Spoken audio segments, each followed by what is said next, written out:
Bonjour Marion Lagardère. Bonjour Patrick, bonjour Julie et bonjour à tous. C'est le moment de la revue de presse, Julie. Respirez par le nez. Dans la presse ce matin, après le papier publié dans Hebdo, beaucoup d'interrogations en ce qui se concerne sur ce qui s'appelle désormais l'affaire Hulot. Oui, ça va beaucoup trop vite pour une revue de presse. À peine publiée, on en est déjà au temps des réactions. Et ce qui est en question, eh bien, ce ne sont pas tellement les faits reprochés au ministre, mais le travail d'enquête du magazine Hebdo qui promet de révéler un secret enfoui depuis 20 ans, mais ne donne ni nom ni description des faits. La libération de la parole des femmes justifie-t-elle le lynchage médiatique, demande par exemple le journal L'Opinion qui titre sur l'emballement balance ton Paul. Dans un monde de rumeurs, le doute profite désormais à l'accusation. La justice ne compte plus, s'insurge Nicolas Bétou. La rumeur remplace la justice, juge également le Figaro. En fait de rumeurs, précisons tout de même qu'il y a eu une vraie plainte pour viol, classée sans suite certes, mais bel et bien déposée en 2008. Mais voilà, comme le relève Le Point, Hebdo ne dit rien sur les faits en eux-mêmes. Libération pointe une enquête peu étayée et un scoop classé sans suite. Pour Frédéric Vézard, dans l'édito du Parisien, la dénonciation se confond avec la preuve. Dans la première affaire, l'intéressée elle-même dément, écrit le journal, et dans la seconde, il y a prescription.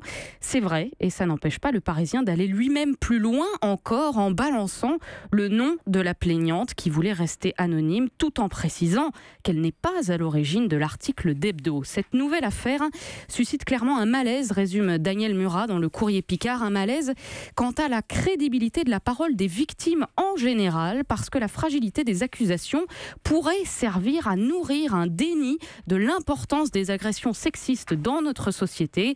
Voilà, restez concentrés.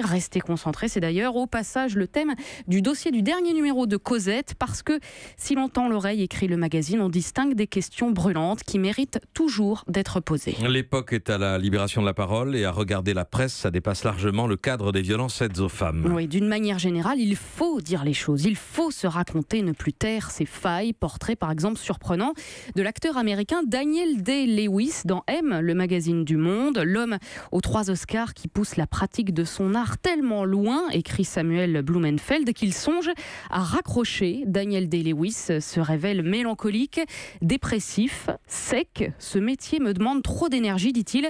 Je ne suis pas du genre à me répandre dans la presse, mais je voulais au moins me donner la possibilité de le dire. Quand il évoque ce trouble, écrit le magazine, il se sent mieux. Voilà, ça fait du bien, il faut que ça sorte.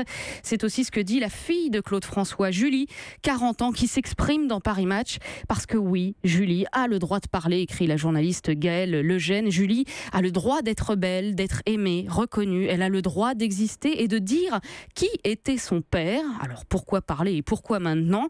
Eh bien parce que pour moi c'est une sorte d'étape, explique-t-elle. Je veux comprendre d'où je viens. C'est intime et c'est en couverture de Paris Match donc. Paris Match où l'on trouve d'autres confidences surprenantes. Oui, confidences de personnalités sur leur baccalauréat. Michel-Édouard Leclerc par exemple, qui au lycée déjà négociait non pas des prix mais ses notes. Un 1 sur 20 au lieu d'un 0 à l'oral de mathématiques.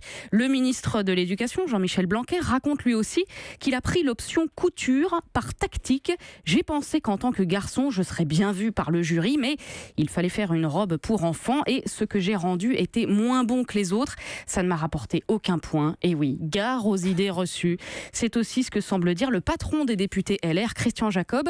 Moi, je suis sans bac et sans complexe, lance-t-il, fier de son BEP agricole. Voilà, il n'y a pas que le bac dans la vie. Et puis, attention, jeu de mots, il n'y a pas que la BAC non plus, puisque l'information qui fait la une de beaucoup de journaux ce matin, eh bien, c'est le déploiement de la nouvelle police de sécurité du quotidien.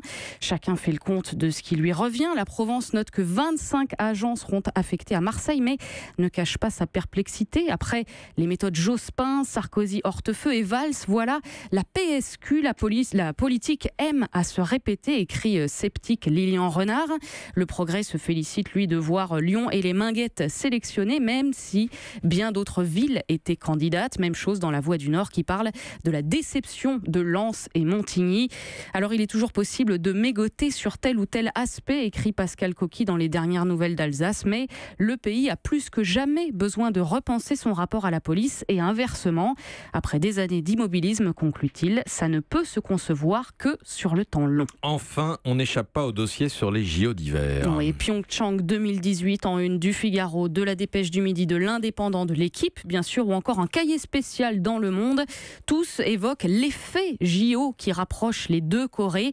Tout ça redonne du sens aux valeurs de l'olympisme, se réjouit le chef de la délégation tricolore dans l'Humanité. En une de Libération, ce photomontage cocasse. Oui, c'est dans ces cas-là qu'on utilise le mot cocasse, puisque le journal a mis le visage de Kim Jong-un sur le corps d'un patineur artistique. Pourquoi, me direz-vous? Eh bien, parce qu'on s'amuse comme on peut. Mais il y a plus cocasse encore. Ça vous a pas fait rire, ça?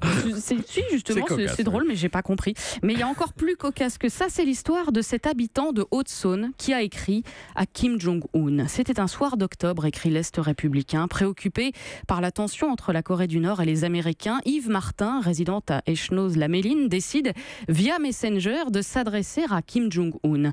Pourquoi ne pas réunifier les deux Corées, lui suggère-t-il. Ces messages restent sans réponse, mais quelques mois plus tard, il constate le dégel entre les deux pays. Hasard ou vraie influence? Intuition, répond l'intéressé. Voilà, c'est véridique et c'est à lire dans l'Est républicain, dans les pages insolites, évidemment. Marion Lagarde, je vous invite à sortir et à crier pour que la neige tombe, et vous allez voir, elle va tomber. Voilà, c'est comme ça. C'est la même chose que pour la réunification des deux Corées. Vous avez des loisirs curieux. Merci Marion Lagarde. Europe 1.